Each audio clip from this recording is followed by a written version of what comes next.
മുജാഹിദ് വിരോധം മാറ്റിവെച്ചിട്ട് സത്യത്തിന്റെ ശബ്ദത്തിലേക്കൊന്ന് ശ്രവിക്കൂ പുന്നാര സഹോദര സഹോദരി.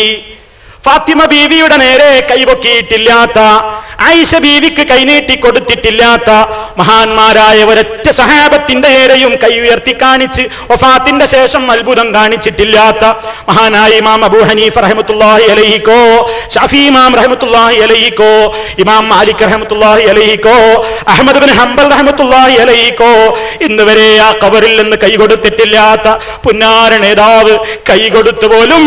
എന്താ കൈ കൊടുക്കാൻ കാരണം?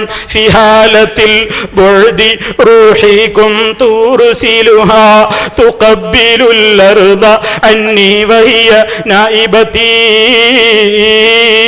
ഫഹാദിഹി നൗബത്തുൽ അശ്ബാഹി ഖദ് ഹദറത് ഫംദുദ് യദൈക ലികൈ തുഹ്ദാ ബിഹാ ശഫതി.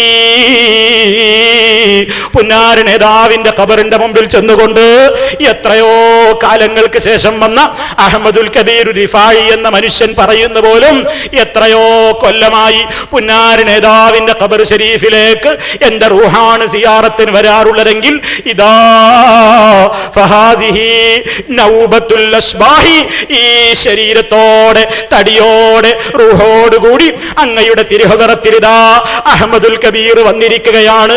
ഒരൊറ്റ സങ്കടം പറയാനാ വന്നത്, ഒരാശയം അവതരിപ്പിക്കാനുണ്ട് നബിയേ. അതെന്താണ് സങ്കടമെന്നോ?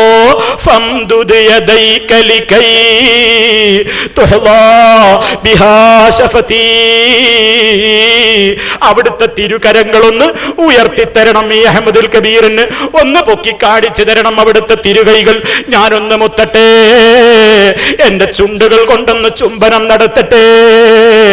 ഈ രണ്ട് വരികളങ്ങ് പുന്നാര റസൂല് കേട്ടപ്പോ അവിടുത്തെ ശറഫാക്കപ്പെട്ട ഇരു കൈകളും ആ ഖബറിൽ നിന്ന് പുറത്തേക്ക് ഇട്ട് കൊടുത്തു എന്നും അല്ല, അഹ്മദുൽ കബീറിന്റെ മുമ്പിലേക്ക് പുന്നാര റസൂല് തന്നെ ഖബറിൽ നിന്ന് എഴുന്നേറ്റ് വന്നിട്ട് ഓ മോനെ അഹ്മദുൽ കബീർ എന്നും പറഞ്ഞ് കെട്ടിപ്പിടിച്ച് മുത്തമിട്ടുകൊണ്ട് ഖബറിലേക്ക് തിരിച്ചുപോയി എന്ന് എഴുതിവിട്ട മുസ്ലിം കേരളത്തിലെ പണ്ഡിതന്മാർ, അത് വിശ്വസിക്കുന്ന പണ്ഡിതന്മാർ, അത് പ്രചരിപ്പിക്കുന്ന പണ്ഡിതന്മാർ, അവരാണ് ഈ സമുദായത്തിന്റെ നേതാക്കന്മാരെന്ന് മഹത്വം പറയുന്ന നേതാക്കന്മാർ.